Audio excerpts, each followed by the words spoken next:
Добро вечер. Четврток, 22 часот. Време за емисија во Центар на YouTube. Јас сум Васко Ефтов, почитувани гледачи, вие сте на вистинското место, бидејќи во наредните 45 минути и вие и јас имаме право да знаеме вистината. Како сте? Се надам дека сте добро. Ни на небо, ни на земја. Тоа е нашата ситуација последните 5 или 6 недели, или исток не отпиша, запад не запишува. 6 недели Македонија стенка по тежината на коронавирусот.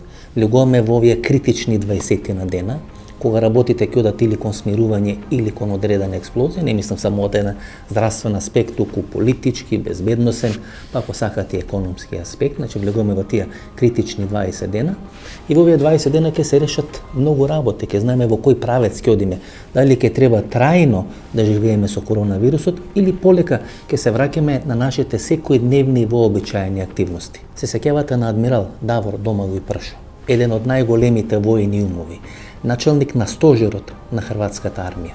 Со него имавме две одлични интервјуа. Минатата година тоа беше едно од најгледаните интервјуа. Беа кажани 3 работи. Како прво, дека на Балканот се води одредена психолошка војна, каде што центарот е во Институтот Таисток, во близината на Лондон, значи британските разузнавачки структури, дека се води одредена хибридна војна и го отворихме прашањето на патот на свилата кој завршува во Риека или во Трст, односно во делот на Јадранското море кој најдлабоко задира во европското копно. Ние сакавме да снимиме интервју со господинот Давор Домагој Пршо или со адмиралот Давор Домагој Пршо, меѓутоа тој човек години нема скајп и за наши потреби ни испрати одредена негова анализа што де факто се случило со коронавирусот. Значи во наредните 6 минути јас ќе ви објаснам кои се анализите или кои се размислувањето на господинот Пршо околу целата ова пандемија со коронавирусот. A što kad ta histerija prođe? Što onda? Što onda? Što će onda biti, gdje će steći Kina? Vidite kako Kina osvaja svijet. Kina je već dobrano u Africi. Pruga željeznička, jer su koridori bitni preko njih, oni su kao krvotoci, oni kontroliraju. Od Južnoafričke republike do ovoga Egipta. Da, je kineska. I od Budimpešta. Pa sigurno, Budimpešta Rijeka. Da, Budimpešta Atina. Tako je, to ide taj pravac, to je jedan od koridora, rekao sam, pravaca što ima. To ki se pravi, tamo se i kinezite. I, ali ona sad ide, došli sad kod nas, sad ide u Rijeku, opet u Rijeku. Ima pomorski koridor, željeznički i promet. Znači mora da završi u Rijeku. Tako je. Pa jer to je more gdje je najviše u ovog dobi. Kad sam ja to napisao prije 15 godina, onda su ovi zločasti, rekao admiral rekao da će treći svjetski rat 25. biti u Rijeci. Ja govorim iz geostrategije, geopolitike, završava put tih sukoba geopolitika. I ona mora neći. Makedonija se našla, odnosno problem Makedonije je između ostaloga i ovaj turski tok. Plinski, turski tok. I to mora se prekinuti. Kako ćeš ga prekinuti? Ako Makedoniju podijeliš na 2 dijela.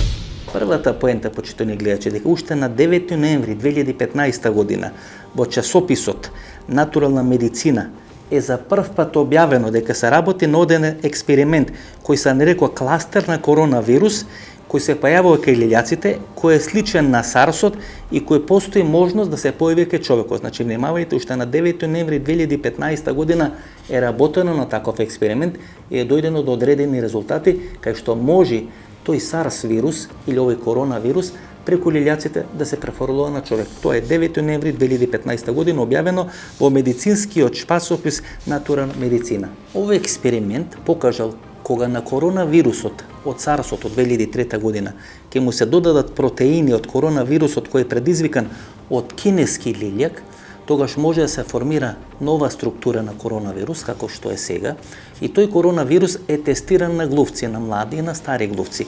Ке младите глувци покажува одредено губење на тежината, меѓутоа не умира, докато ке старите глувци е возможно и умирање. Направена е вакцина, според пишањето на адмирал Давид Домагој Пршо, меѓутоа таа вакцина не влијае кај младите, туку влијае само кај старите глувци. Значи тоа е направено истражување врз база на спојување на коронавирусот од 2003 година SARS-от и одредени протеини од коронавирусот кој е предизвикан кај одредени лилјаци во Кина. Според адмирал Пршо, на тој начин е создадено биолошко оружје кое може да се користи како опасно средство, како опасно орудие во сите војни, вклучително и биолошки војни, можеби трета светска биолошка војна. Тоа е суштината на тоа војно употребување на се ова што било направено при овој тестирање на овој нов коронавирус. Само неколку дена подоцна, значи 3 дена после 9 ноември 2015 година, кога за прв пат е објавена ова анализа или ова истражување, на 12 ноември истата година во истиот тој часопис одредени виролози и одредени експерти се произнесуваат дека ова станува многу опасно и дека се создава одредено орудие, одредено средство кое може да предизвика масовно уништување на луѓето. Јас ќе цитирам имињата на тие луѓе кои реагират на ова истражување. Тој е Симон Вейн Хобсон, виролог од Пастер институтот во Париз, и Ричард Ейбрах, тој е молекуларен биолог од Нью Џерси институтот. Овие луѓе предупредуваат дека се создава одредено средство кое може да наштети на човештвото. Внимавајте, значи само 3 дена после објавувањето на таа студија има реакции дека тоа може да доведе до одредени несакани последици. Тие последици ги гледаме денес, почитувани гледачи. Како пишува во оваа анализа Давој Домагор Пршо, односно адмиралот Давој Домагор Пршо, иако владата на Соединетите американски држави на 22 октомври 2014 година ги има суспендирано, значи официјално ги има суспендирано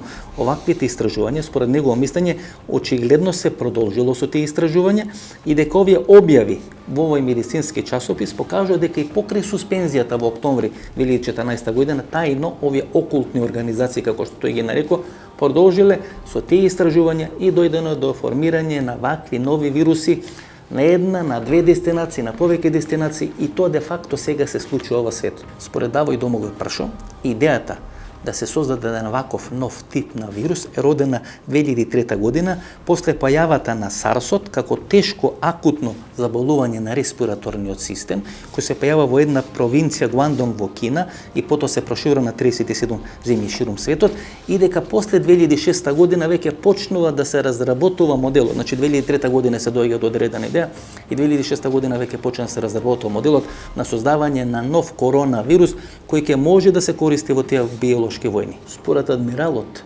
постојат два паралелни процеси. Едниот процес кој се случува во Америка и вториот процес кој се случува во Кина.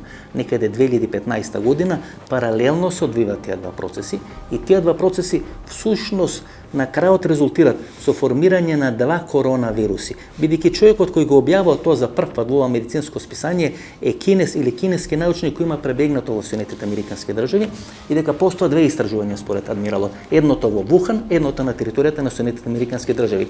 И двете структури има дојдено до идентични резултати. Всушност тоа била некоја мртва трка и се создадени два типа на некој сличен вирус.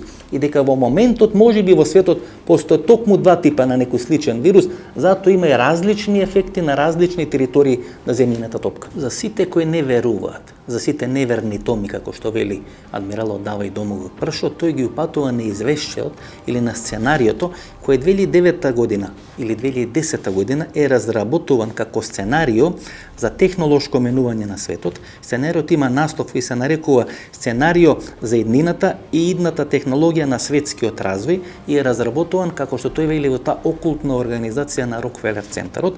Тоа сценарио предвидел како светот ќе се развива во наредниот период и како светот ќе се менува во наредниот период. Постојат 4 фази на менување. Една од тие фази е појава на голема пандемија која ќе се расшири меѓу луѓето, ќе опфати 20% од луѓето, некаде 8 милиони луѓе би може да умрат. Значи тоа пише во тој извештај, во тоа сценарио. Сите кои не веруваат, според адмирал Давој Домагор Пршо, може да го прочитат тоа сценарио и може самите да се информира што де факто станува збор. Сума сумарум, почитувани гледачи, значи станува збор за два паралелни процеси. Процеси кои се случуваат во Кина и процеси кои се случуваат во Америка.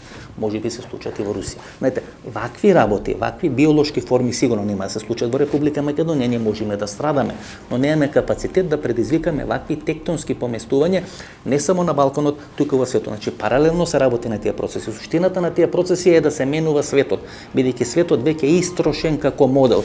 И суштината на тие процеси ќе се смени тој свет да биде формиран еден сосема друг свет кој ќе носи многу профити на еден мал број или мал круг или мал процент на луѓе. Тоа е суштината на тоа што денес не се случува. Сите овие работи, не дека не постои вирусот, вирусот постои. Постои во Америка, постои во Кина. На вирусот е работено. Вирусот е природно функционален, вирусот е земен од природата, направен во лабораторија, вратен во природата и со помош на природата потоа е расширен помеѓу луѓето. И сега следува втората фаза на манипулација, на паника со тој вирус. Третата фаза ќе треба да биде реализација на целото тој сценарио, кога самиот вирус, паниката од вирус ќе може да резултира со формирање на нов светски поредок. Тоа е суштината на целиот овој процес. Кој тоа не го гледа, тој не може да размислува подалеку од своите кондури. Гледате што се случува, светот се менува пред наши очи. Ние постојано предупредувавме, не верувавме дека вака брутално ќе се случува.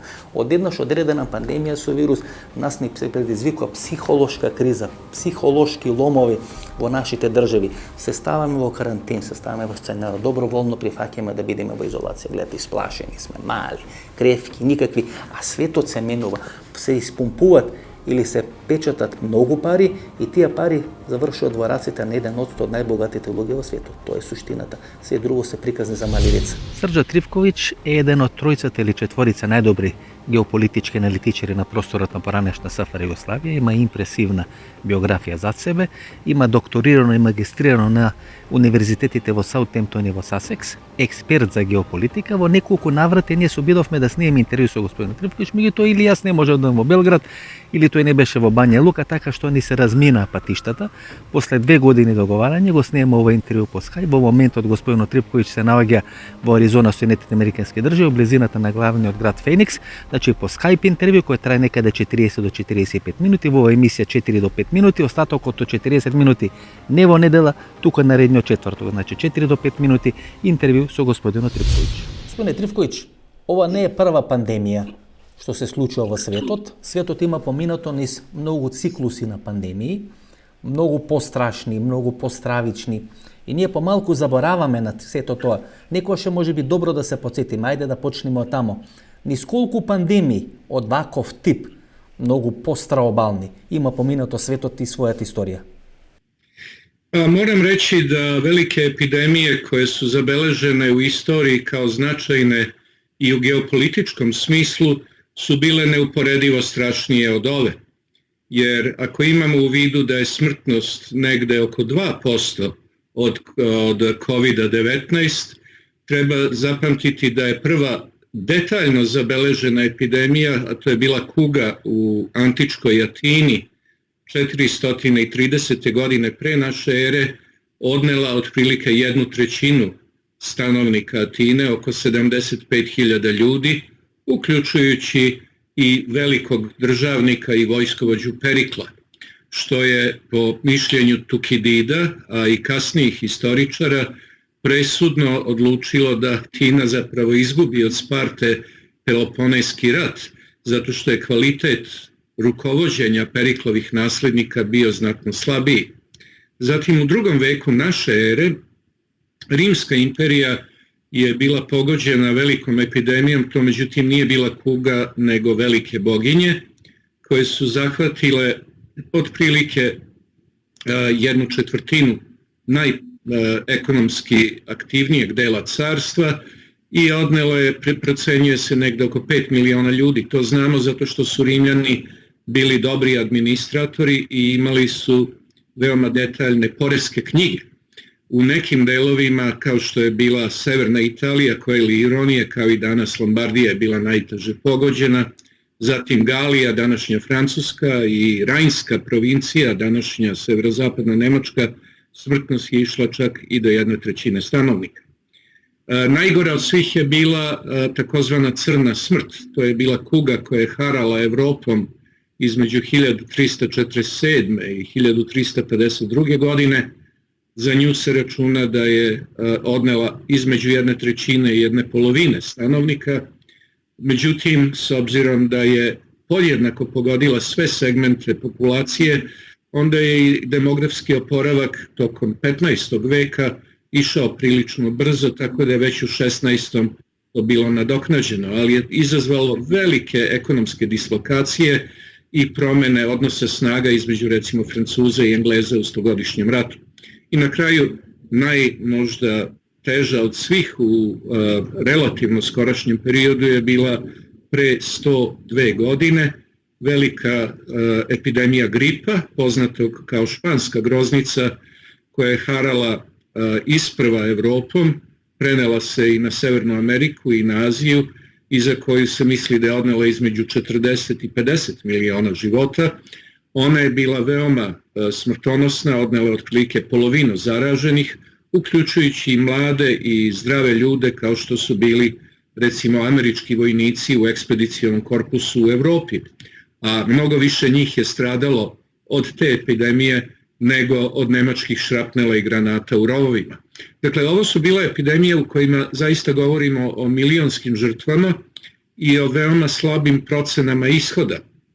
Recimo, za crnu smrt u Evropi u 14. veku računa se da je oko 2/3 zaraženih stradalo, isto tako i u epidemiji koja je u doduše manjem geografskom obimu zahvatila severnu Italiju i centralnu Evropu u 17. veku u vreme 30-godišnjeg rata.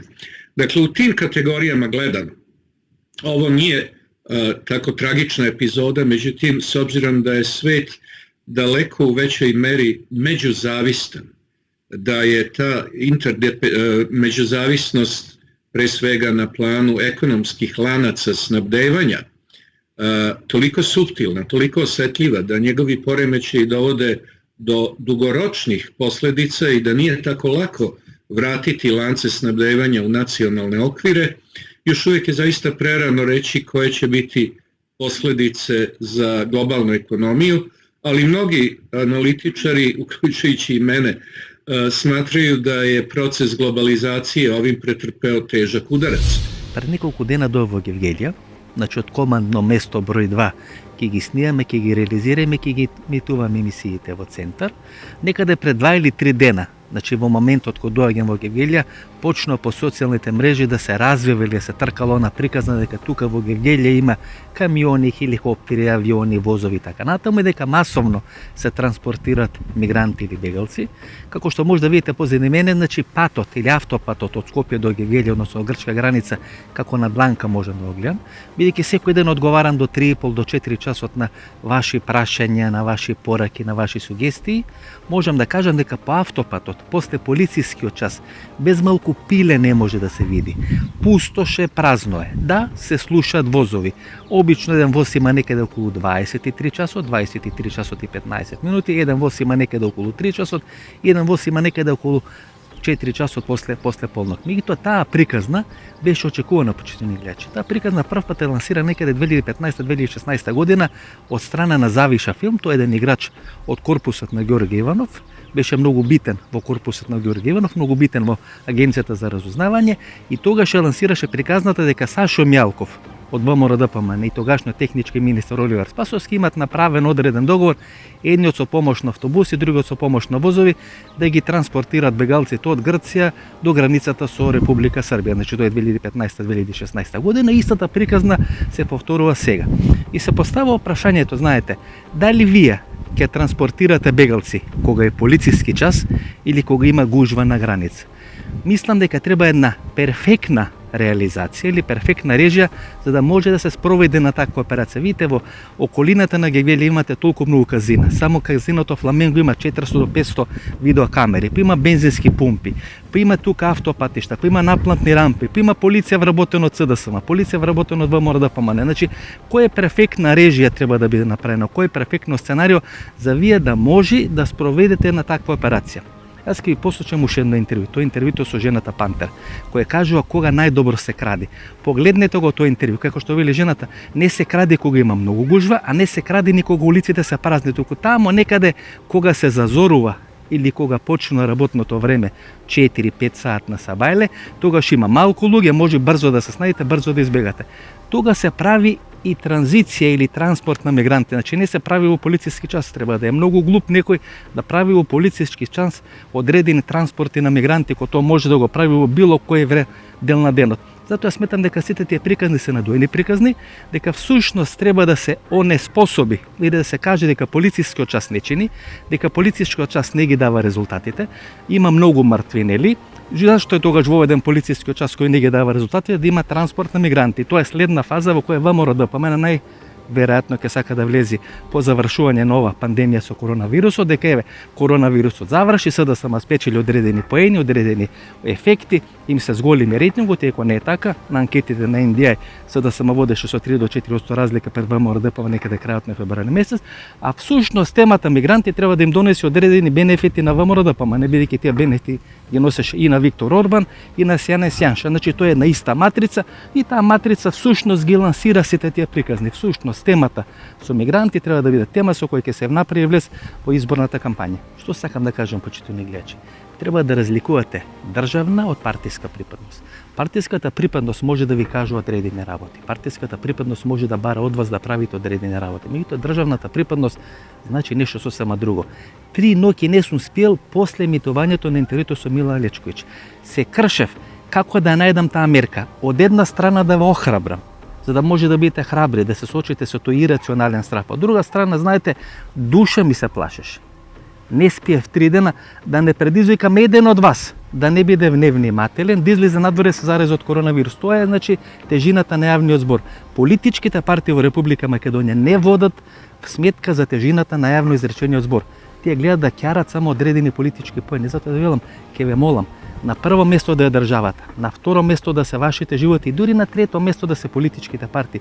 Политичките партии доаѓаат или паѓаат од власт, но ако ние изгубиме државата, ако изгубиме еден живот повеќе од тоа што треба, тоа е премногу скапа цена која треба да се плати. Еве уште еднаш да кажам, не ми е гајле дали е СДСМ или ВМРО на власт. Сакам СДСМ да падне, ВМРО да не дојде на власт, затоа ве упатувам на одредено размислување. Баталите политички ефтини поени, баталите ефтини политички спинови. Гледайте да си ја спасиме државата и гледайте да ги спасиме човечките животи. Тоа е суштината на се оно што ни се случува. Позади мене автопат од Скопје грчка граница или Скопје Гевгелија.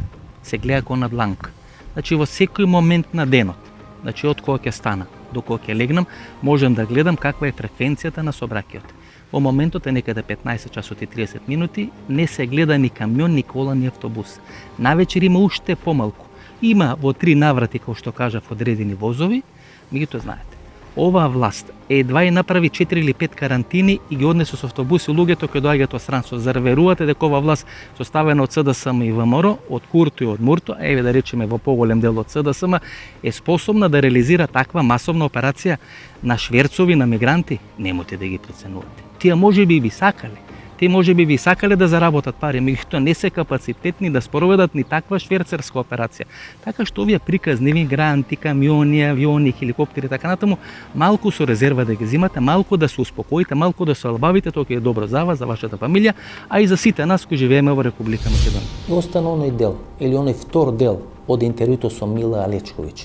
Врвен психолог, врвен психијатар, член на Руската академија на природни науки, ќерка на Мира Алечковиќ, една од најпознатите писателки на просторот на поранешна Југославија, нејзин кумен Бранко Чопич, легендата на литературата на просторот на поранешна Југославија, значи останаа 20 на минути. Одлично интервју со Мила Алечковиќ. Ќе уживате како што уживавте во неделата. Сакате да кажете дека слободоумноста на луѓето кои размислуваат со своја глава, се многу поопасни за балканските власти, за властите од администрацијата на Клинтон, отколку еден вирус. Значи, вие неколку пати кажавте социјален инженеринг, кој сега ни се прави. Што би била суштината на тој социјален инженеринг? Да не направат слаби, исплашени, дома кои седиме, кои не комуницираме, со маски на лицето. Па видите, кој носи денес маски на лицето? Жените во муслиманските држави, кои се останати во 15 и во 16 век. Значи ова треба. Они се најотпорни на вирус. Видите, па нас ништа не може. Имаше ке вас еден кој се залагаше за укинување на интернет. Претпоставам дека интернетот ќе го укина до крајот на годината ли. И то би радо. Укинули би и смартфонове, и телефоне, и све би укинули да могу. Уште струја да укинат и устреден век да не врат. Паметни од нив. Ајде да живееме као амиши. Мени се они симпатични, а кod njih je bar to nekoliko dana u godini. Pa vidite ovo. Можете ли тој социјален инженеринг да ни го објасните како експерт по психологија? Што де факто треба да се направи сега со нас? Treba masu valjati kao testo, proširiti strah, konformizam i ljude koji će se svega plašiti, sopstvene senke. U masi kritičnost opada i sada kad izađete, odete u radnju, vidite čoveka koji ima onu gas masku i svi sutradan imitiraju. Ti imate mehanizam imitacije na delu pavlovljevskog uslovljavanja. Ono što je rađeno u labirintu sa pacovima, eksperimenti nad pacovima, to su stari eksperimenti zastrašivanja mase. Čovjek sam, kada je racionalan, normalan, hrabar, budan, još ako je kreativan utoliko bolje, njega niko ne može da manipuliše.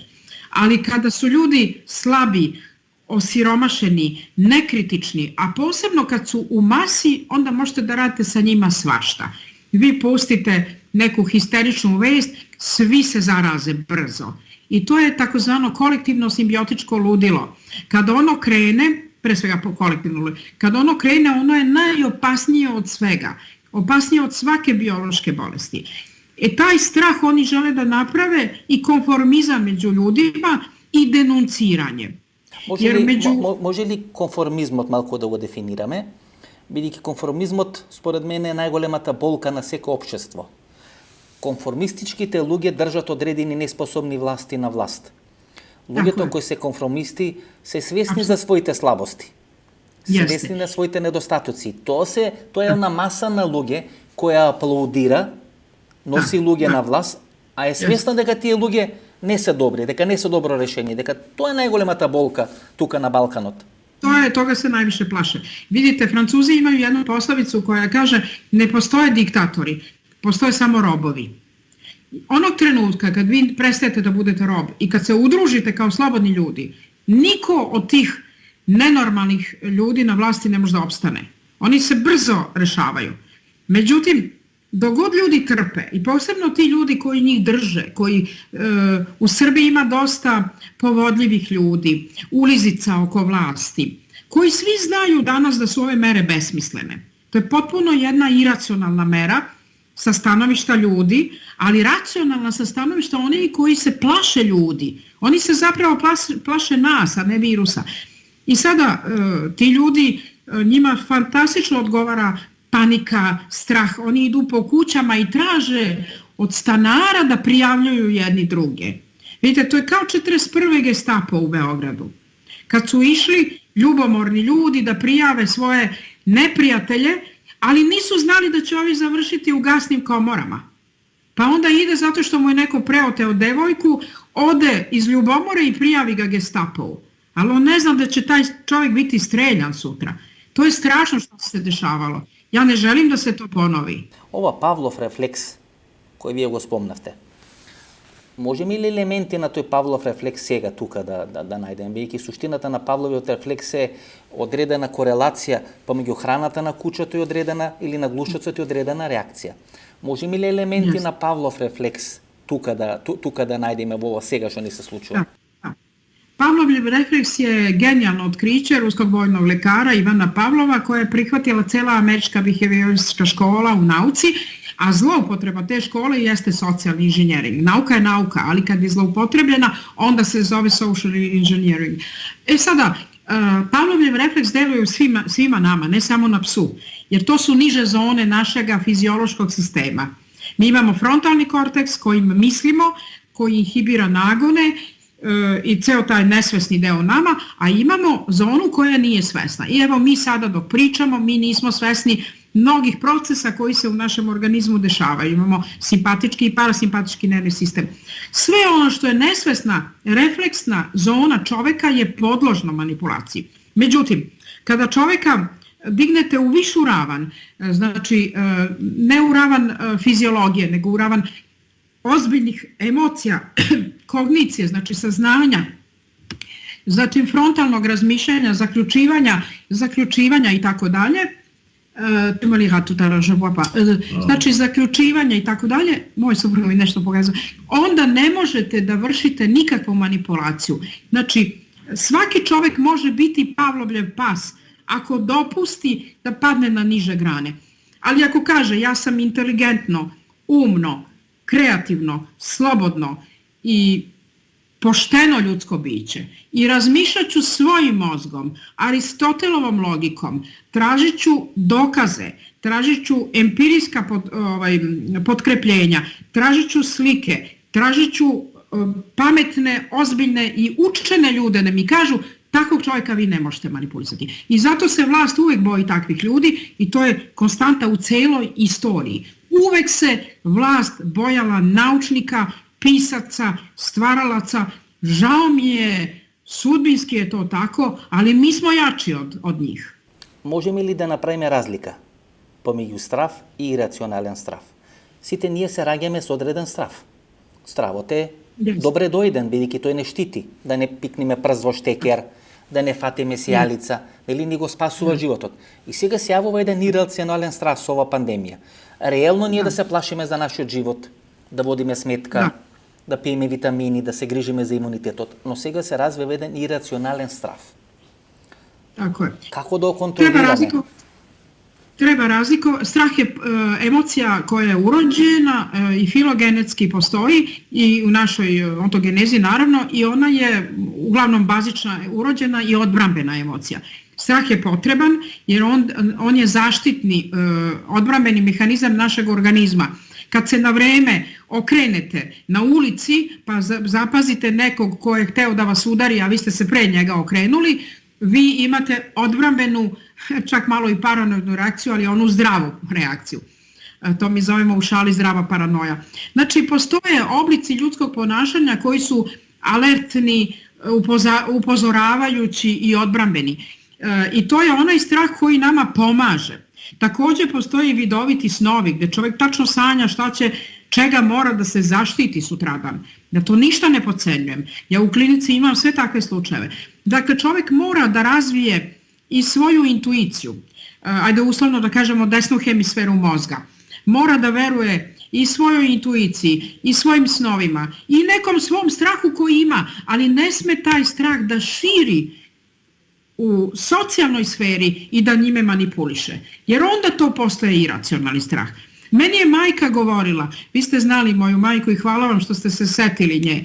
Ona je, kao što znate, bila zatvorena u Gestapovu i nju su užasno tukli. Preživjela jer je imala malo godina, bila je devojka mlada i srpska patrijaršija je izvukla, spasla i onda otišla na slobodnu teritoriju i tako je preživjela. Međutim, ona mi je rekla, ona je meni rekla, nju su smatrali jako hrabrom ženom i u ratu i kasnije. Ona je meni rekla, Mila, ja nisam bila hrabra, ali ja sam sebi govorila, ako pokažeš da nisi hrabra, ako pokažeš strah koji imaš, ti si gotov, ti si sam sebe na smrt osudio. A onda je rekla, najhrabriji ljudi su oni koji osjete strah pa ga pobede, a ne oni koji ne osjećaju strah. Jer imate ludake i psihopate koji ne osjećaju strah ni od čega. Ne, čovjek koji se negde priboji nečega, ali je jači od toga i kaže ne treba da se bojim, ja imam kao ljudsko biće mehanizme da se odbrani, to je hrabar čovjek. Znači, hrabrost je pobeda nad iracionalnim strahom, a ne nemanje straha. Svi ljudi imaju neki početni strah, ali mi moramo da ga držimo u granicama ljudskosti i da ne dozvolimo da nekom masom manipuliše. U tome je stvar. A pojedinac je najkritičniji i najjači. Кои ќе се психолошките ефекти од се ова? Ние ќе имаме сериозни психолошки ефекти. Имам чувство дека психолошките ефекти ќе бидат многу поголеми од колку што ќе бидат ефектите од овој вирус. Значи, два крака има. И имаме вирус како вирус и вирус како психолошки ефект. Кои ќе се психолошките ефекти од ова? Ja mislim da je mnogo opasniji psihološki efekat panike od virusa nego sam virus. Sam virus vidjet ćete vrlo brzo, svi će vrlo brzo priznati da sam virus nije bio opasan čak ni kao običan grip. To će doći. Samo da vam kažem, Schopenhauer je rekao jednu rečenicu koju često citiram, svaka istina prolazi kroz 3 faze. U početku joj se podsmevaju, zatim su agresivni prema njoj, a u 3. fazi kažu pa svi smo znali da je to tako, niko nije ni negirao. Znate, to će doći vreme kada će svi reći pa znali smo da to nije opasno. Vidjet ćete da će doći to vreme. Znači, po meni, prema mom mišljenju, opasnost od panike psihološke je mnogo gora. I ja apelujem na ljude da virus postoji, ne negiramo ga, ali molim vas, budite potpuno racionalni. Slušajte ono što kaže najveća zemlja medicine, prva zemlja medicine, a to je Francuska. Možete gledati i ruske lekare i američke lekare. Gledajte tamo gdje postoji struka, gdje postoje istraživanja i upotrebite logiku starog filozofa Aristotela, znači verujte dokazima, a ne glupostima. Političarima nemojte verovati, oni ništa ne znaju. To je obično pravilo. A onaj političar koji je malo inteligentniji, taj prihvati, kao Trump, Putin ili sada danas čak i Macron. Dakle, ljudi, čuvajte se od panike i od psihoze, jer ona može mnogo više da vas uništi. Paranoidni strah ili strah paranoidne šizofrenije je stravična bolest. Ja sam gledala ljude u akutnim psihozama. Ti ljudi sami sebe ubiju bez virusa. I neko ko se mnogo boji, ko je stalno u anksioznosti, napravit će čir, napravit će dijabetes, može da napravi infarkt srca i mozga. Dakle, ljudi, budite hrabri, slušajte dobru muziku, dišite slobodno na otvorenom vazduhu, izađite na balkone, igrajte, radite fizičke vežbe, družite se sa kucama i macama, životinje su fenomenalna bića, imate sada granu iz zoopsihoterapije. I družite se sa ljudima koje volite i koje znate i posećujte se među sobom u ovom vremenu u kome vam današnje vlasti dozvoljavaju i čekajte samo trenutak kada će svi reći znali smo da nije tako opasno, a doći će taj trenutak. Gospodin Veličković, ušte jedno prašanje.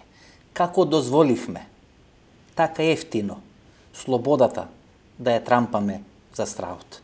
Како дозволивме така ефтино стравот да го трампаме со во наводници една затвореност дома, една капитулација дома? Седиме, миеме по 20-30 пати на ден раце. Ни испука побрзо вирусот преку овие крвави траги на рацете што го миеме по 30-40 пати дневно раце ќе ни влезат вирусите отколку преку уста, преку грло, преку нос. Како дозволивме стравот толку да не совлада, да ни наметна такво количество на страв да ние доброволно капитулиравме? To je dobro odrađen socijalni inženjering,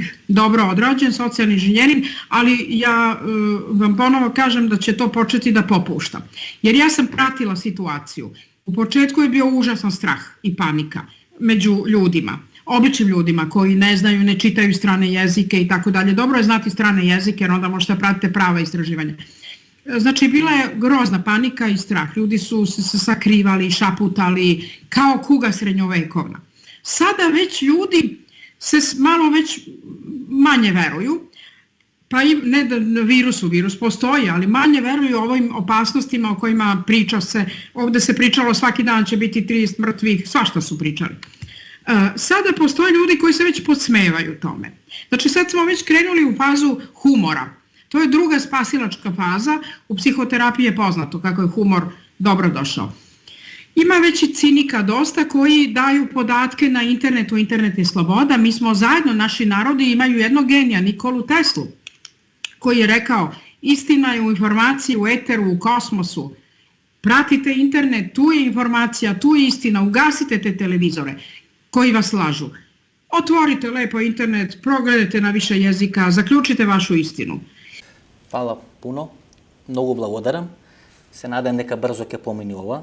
Ќе биде задоволство да снимаме едно нормално интервју во Белград, бидејќи со вас има многу што да се разговара. Многу среќа, многу здравје. Држете се и до некое скоро гледање во Белград. Ja se vama zahvaljujem, pre svega bit ćemo i dalje u kontaktu ako hoćete da pratite kasnije događaje. Ja se vama zahvaljujem pre svega što ste se setili vremena, jednog slavnog vremena kad smo svi bili zajedno, što ste se setili i Desanke i Branka i Majke, čuvenih struških večeri poezije. I ja mom bratskom makedonskom narodu želim da uputim veliki pozdrav i da kažem volimo vas jako, mi smo rod, mi smo braća, mi smo faktički jedan narod, ja Makedoniju volim, a moj suprug koji je Francuz stalno mi kaže ajdemo u Skoplje. Imamo prijatelje koji nas zovu i doći ćemo. Uskoro ćemo se mi i videti. Veliki pozdrav, hvala vam. Sve najdobro, pozdrav. Doviđenja. Govorit ćemo svi naše jezike, razumemo se i bez političara. Hvala najljepše, veliki pozdrav Makedoniji i vašem narodu, našem narodu. Prijetno. Има некои информации кои полека не охрабруваат почитани гледачи. Например, Мерцедес најави дека на 20 април, значи некаде за 2 недели, ќе почне со работа. Во одредени држави како да се враќа животот. Например, во Тајван, која веројатно е држава која најдобро се има соочено со ова коронавирус, веќе почна надпреварите во кошарка. Па има одредени наслови, пиварите ги разбија банкарите или ги растурија банкарите. Па и он ги прати во стапка, односно ги следи. Гледате во Тајван, која кај нас е позната како држава, кога ние го признавме Тајван 1999 година, Кина го повлече или стави вето за умпрофор или продолжување на мандатот на умпрофор, па после не се случи 2001 година, че во Тајван веќе има крај на таа корона пандемија и почна животот нормално да функционира. Нешто слично се очекува во Нов Зеланд, кај што имат само еден човек умрен, само една жртва на коронавирусот и плюс 4 европски држави најават укинување на карантините или на тие строги санкции. Тоа е Данска, тоа е Австрија, тоа е Чешка и тоа е Шведска, кај што и не беше воведен карантин. Всушност тоа се држави кои сметат дека веќе се на крајот или имат излезено од оној пик на епидемијата или на пандемијата со коронавирусот и се соочуваат со продолжување на нормалниот живот. Дали тоа ќе се случи или ќе ги почитат препараките на Светската здравствена организација, ќе видиме, меѓутоа после вели еден голем дел на држави најават нормализација на своето живење и тоа се работи кои не охрабруваат. Тоа се работи кои не кажуваат дека со една добра организација многу брзо за еден или за 2 месеци би можеле колку толку да се вратиме во нека нормална живеечка. Дали тоа ќе се случи, ќе видиме, ние навиваме за тоа и се надеваме дека тие наши очекувања, тие наши молитви ќе се остварат за да можеме колку толку побрзо да се вратиме кон нормалната живеечка. Има уште две работи кои не охрабруваат и кои не даваат надеж дека ова ќе заврши еден ден, почитани гледачи. Првата е изјавата на германскиот министер за здравство господин Шпан, кој вели дека очекува многу брзо да се појави лекот со кој ќе може да се лечи коронавирусот. Не очекува дека толку брзо ќе се појави вакцината, очекува дека вакцината ќе се појави некаде летото или есента наредната година, меѓутоа германскиот министер за здравство очекува дека многу брзо ќе се појави лекот со кој ќе може многу поефикасно да се лечи болеста коронавирус или вирусот корона. И втората вест е дека кај голем дел на пациенти во Србија и во екот на пандемијата на коронавирусот, тоа значи некаде 6-7 недела, се појавуваат се уште пациенти кои немаат никакви симптоми. Тоа значи дека вирулентноста на коронавирусот може би опаѓа или како што велат српските доктори, може би таа и била мала. Меѓутоа не сме имале офатено доволен број на луѓе за да можеме да направиме вистински статистички анализи и вистински статистички проценки колку е опасен или колку е опасноста кај тие 80% од луѓето кои покажуваат или мали или никакви симптоми. Тоа се двете вести кои охрабруваат. Претходно онаа вест која охрабрува дека 4 држави се подготвуваат за живот после короната, така што помалку оптимизам во ова тмурно време не е лошо и ние да дајме во емисијата, а и вие самите да се соочите со еден таков оптимизам, многу полесно ќе помините овие денови на карантинот. Да ја прошириме малку темата на меѓународен план. Ќе беше многу опасно, почитани гледачи. Повторам, ќе беше многу опасно ако се случеше нешто со британскиот премиер господинот Џонсон Борис или Борис Џонсон, и ќе беше многу лоша порака премиерот на едно од 4-5 најаки држави во светот да умре од коронавирус. Можете да замислите каква паника ќе имаше кај населението. Ако не е во состојба едно од 4-5 најаки држави или насилни држави во светот да си го заштити својот премиер, да го заштити Борис Џонсон, можете да претпоставите каква е шансата да се спасите од коронавирус во некоја банана држава, од типот на Бутан, па и на Република Македонија, на Србија и на овие наши соседни држави. Затоа велам дека е добро што тамо доаѓаат одредени охрабрувачки вести дека неговата состојба се подобра, бидејќи ќе беше шокантно за сите нас ако премиерот на Велика Британија изгубеше битката со коронавирусот. И полека се редат коцките.